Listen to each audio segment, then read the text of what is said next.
Hey Stitch Cuties, I'm Brittany with Stitches of Love Quilting, and in this video tutorial, we're going to make block 3 of our Garden Moments block of the month, and this tutorial is for the method of sewing machine applique. So you'll note that you have a little sewing machine on the front to remind you of that. Now inside your pattern, what I do first is of course prep my background fabric, double check everything in my box, so I have my background fabric set aside. Now what we're gonna do is organize our pieces in order of appearance. So I have them off to the side. Here, I'll flip to this camera. I have them off to the side organized by applique unit. So I have a little pile that's pieces 1 through 3, another pile that's 4 through 8, then 9 through 13. Then we have two doozies of a piles, 14 through 27 and 28 through 45. So on this one, I've put the number on the back of each one just because with these flowers, if you remember from your first and second block, all the flowers are the exact same shape, but they're turned different directions. So let me show you a trick with that. The way the pieces come in your kit, they are cut within a larger rectangle. I can't seem to turn the page. There we go. So in your kit, if you just put the rectangle that has all the flowers cut out, if you put that right on top of this right here on your placement guide, and the same for the leaves and your wings and your bee bodies and bee wings and the green stems, all of that, it will fit directly on top of this with the fusible side up, right? Because these are your reversed pieces. So you'll put that fusible side up, and then you're simply going to, on your actual applique piece, like on the back of it, I'll show you one of my flowers. I simply wrote the number with an arrow facing up so that I know the order, I know which way is up. So you're gonna mark that on all of your pieces. If you remember, we did this in block 1 and on block 2. We're gonna do the same thing for that. So you'll prep all of your items just like we have for the other blocks. And now we're gonna start building our applique units. So we're gonna start with number 1, which is very easy. It's our little bird. Steps 1, or applique pieces 1 through 3. So all I'm gonna do is turn my light pad on. So my light pad, my applique glass, and then my fusing mat. I'm gonna put my placement guide right underneath, and we're gonna build our first unit. So again, I have my pieces ready to go, and I didn't peel the fusible off ahead of time because I have these numbered. So a lot of times, I don't write the numbers on because I'm like, hey, these are really easy pieces, blah, blah, blah, it's super easy. However, with these, because there are so many pieces and because they're all exactly alike almost, it's very confusing if you don't number it. So you can see I have it numbered and put in a pile. It's just a little trick to stay organized, especially if, let's say, the phone rings and you go and chat with a friend, you walk back, or if you have a cat that likes to walk through the sewing room. My cat's an outdoor cat now, so she doesn't do it anymore, but she used to. And then our little bee wing, number 3. So yeah, organizing your pieces, no matter what, is always a good idea. And then, we're just gonna iron where it overlaps. Now we're gonna build our next unit, which is this little bumblebee down here. So 4, 5, 6, 7, 8 is how this works. So let me pick up these little pieces, and that's number 5, so we need number 4. Man, I dropped him. He's flying, because he's a bumblebee, and it's a wing. Ba-dum-bump. I can hear you laughing from here. Just kidding. Okay, so that was number 4, number 5, and then number 6. And our 2 little bee stripes, and they fit top to bottom. The line will be matching perfectly with your yellow. And I'm just building this whole little thing in place, and then I'll press it just 1 time. You can press more frequently if you need to, don't worry. There's no right or wrong way. Oh, there we go. Our little doodaddy, cute little bee. Now we're gonna make this bee over here.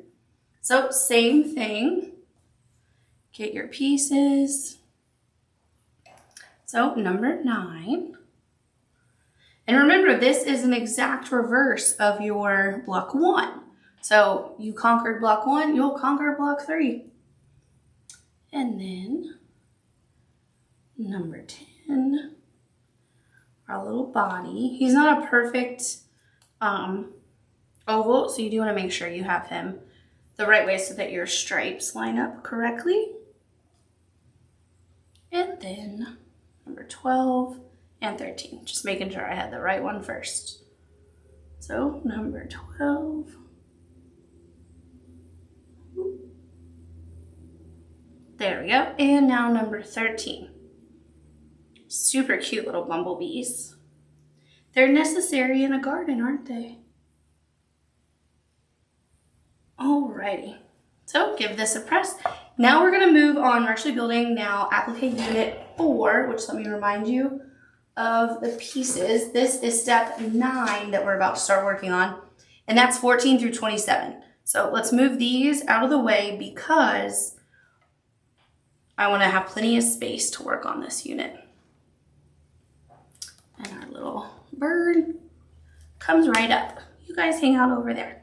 Okay, so 14 through 27. I'm going to get a feel for what we're about to do, right? We're going to do 14, 15, 16, 17, 18, 19, then 20, 21, 22, 23, 24, 25, 26, 27.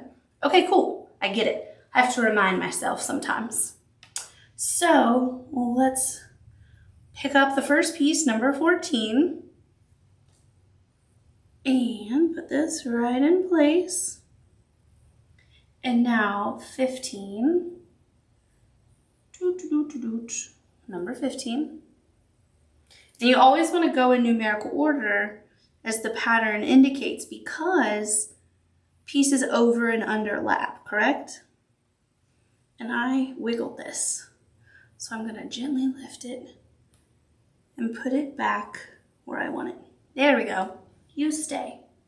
Now number 16.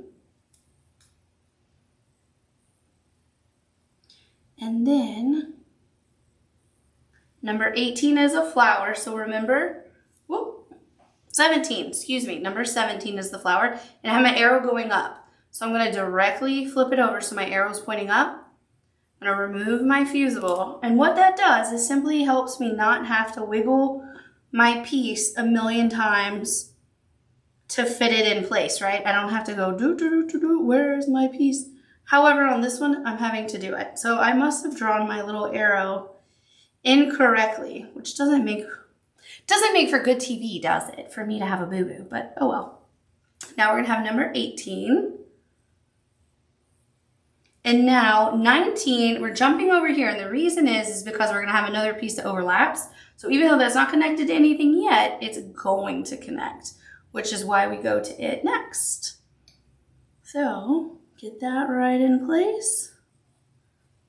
And I'm gonna tap my little flower because I realized I didn't and I don't wanna wiggle it.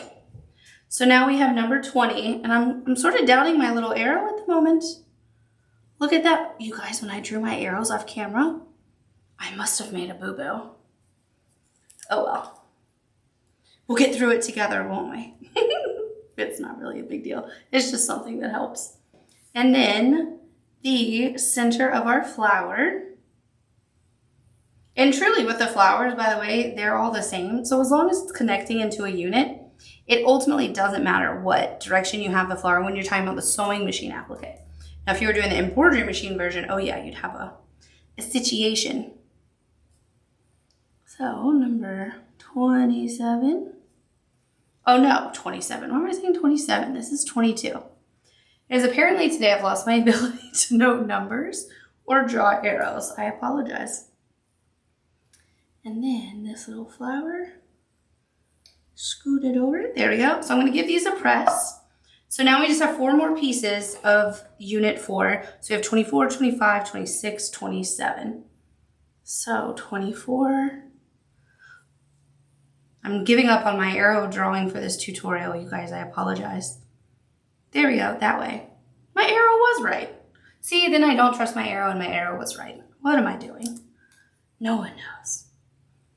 Okay, so there's that. And then our little flower center. Can't go wrong with the flower centers, huh? And now, number 26. My arrow's right there too. Okay, I'm trusting my arrows again, everybody. The world is at peace. There we go.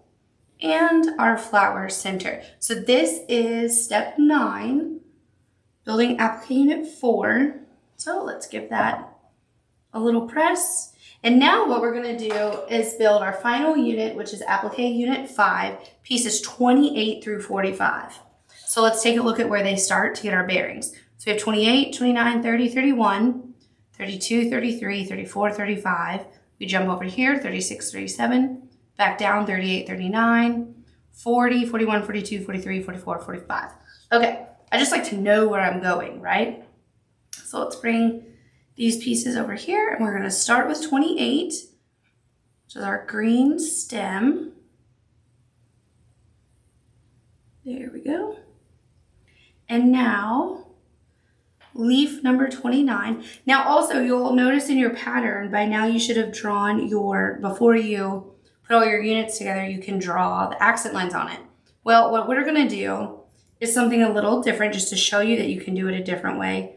I'm gonna draw my accent lines on after I've built all my units, but before I put it on my fabric. So I'll show you in a moment how to do that. And then this piece actually doesn't really touch, but we're gonna make it touch a little bit so my unit stays together. Now we're coming up here to 32 and 33. Did my little arrow work? No, my arrow did not work. Okay, you guys, I don't know what I'm doing with my arrows. This will be the tutorial about my arrows. And flower center. Now we're on 34. So let's take a look. That way. So 34.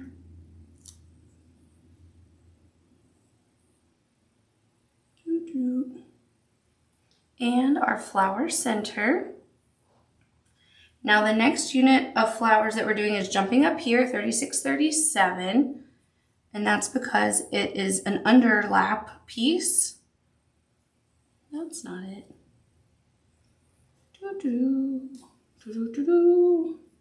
That's it. And there we go. You want to make sure you get it in the placement guidelines because this all has to connect, right? Now we'll do the flower just below it. And you're right, I haven't ironed anything down yet, or at least in a minute. But I will in just a moment. Let's see, let's turn that. There we go. And a flower center. This is piece number 39. So now I am going to give these a nice press. Now we come up here to piece 40. So that's a little bitty green stem. And then, there we go. Leaf number 41. See, it's really so quick to make this, even though there's a lot of pieces. It really does go by quickly because everything's cut out for you. You just had to trim it free. There we go. And number 43.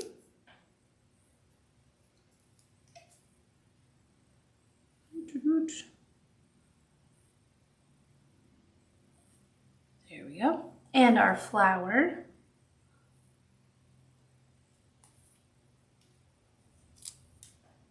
All right. And our flower center. That's the final piece. And then we'll draw our little accent lines. And I'll also show you that you can just freehand them too if you want to. So there we go. So that's applique unit 5 now, all ironed together. So for our little accent lines, we need to do a dot for our bird's eye. I'm going to use my Pigma pen or my chalk pencil. It doesn't matter which one. I like to do the chalk pencil on the darker colors. And then on the lighter colors, I use my Pigma pen just because it's easier to see that white chalk on the darker colors than it is the lighter colors. Little dot there. And then my other little bee can fly over. And a little dot. There we go. Okay, so now for the accent lines, I am going to use my chalk pencil on my flowers. So we have our lines right here. And the main thing that this helps with is when you get to your sewing machine, you don't feel that you have to freehand. You can stitch right over these lines. So, and you can freehand these too while you're doing this. You can do it however you like. There we go. Or you could bypass the accent lines altogether if you didn't want to do it on the leaves. You certainly can. I do like what it adds to it though, I must say. There we go. And there we go. So now we can lift our unit and be very gentle. There we go. I'm just going to place it up there. And our other unit right here. Again, be gentle because these are the areas that they overlap, especially with the stems and the leaves, is very little. Okay, so now I'm going to turn that off just for a second. And we are going to take our super cute fabric. And I'm going to turn my light pad back on. There we go. And we're going to place it where it's over our applique placement guide. And we just want to make sure that it's going past that 7.5 inch trim line. And it is. So now we're ready to start putting our applique pieces in place. So first up, we'll put our little bird. Then we'll put our 2 bumblebees down here. There we go. And I'm going to give those a press. There we go. See, isn't this so much easier to put on the fabric as units instead of trying to build this perfectly onto the fabric? This eliminates so that if we make any mistakes, we fixed it when it was still on the fusing mat, right? There we go. And now our final applique unit right there. Ooh, perfect. So now we need to trace our accent lines. So if you're doing quilt as you go, meaning you're going to put fusible batting behind this and quilt it right now, then you are going to trace, if you want to use the quilting we've provided, you're going to trace these squiggles, the meandering. If you are quilting this after your quilt top is complete and you're going to hand quilt it or send it to a long armor or quilt it on your sewing machine or what have you, you will bypass the step of tracing the quilt design. But what you do want to have regardless is I want to have my bee path, and I think you'll want to have your bee path as well. And then our little lines for our bee. I'm sorry, our bird. So when I know that I have this in place, I'm happy with where it is. I've wiggled it a little while talking. There we go. I'm going to trace my 2 legs. And again, if you want to use your sew line chalk pencil here, definitely do. Do which way you prefer. But I'm going to trace my little flight path of my bee. There we go. And then I'm going to do my left bumblebee. Make sure you hold your fabric taut. There we go. So, ta-da! Let's turn our light pad off so we can see even better.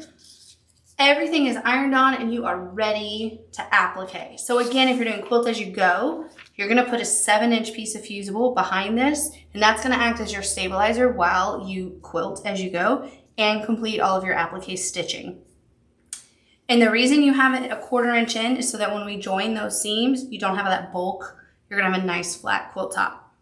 If you are doing it the traditional, normal, regular, what have you way, where you're not quilting it as you go, you're gonna quilt it after your complete top is put together, then you are ready now to put that Sulky Terry Z stabilizer behind this and sew. So in your pattern, we of course remind you of that and explain it to you, don't worry. And then what you'll love in the pattern is that we have the order in which you're gonna stitch everything. So let's talk about that. And I'll show you if there's any areas where we're gonna take our stitch width and length down. If you make any notes when you're doing this, you can always go back to your block 1 and look at what you did, or just look at your block, because you do kind of want to make block 1 and 3 really look alike. So how you stitch block 1, I would recommend you use the same stitch on block 3. So first up, you're going to do your butterfly gold. So you're going to do your bumblebees, and then your bird legs and your bird beak are in that butterfly gold. Then the dark sapphire is your beautiful bird and the bird wing. Your heron blue is your bumblebee wings.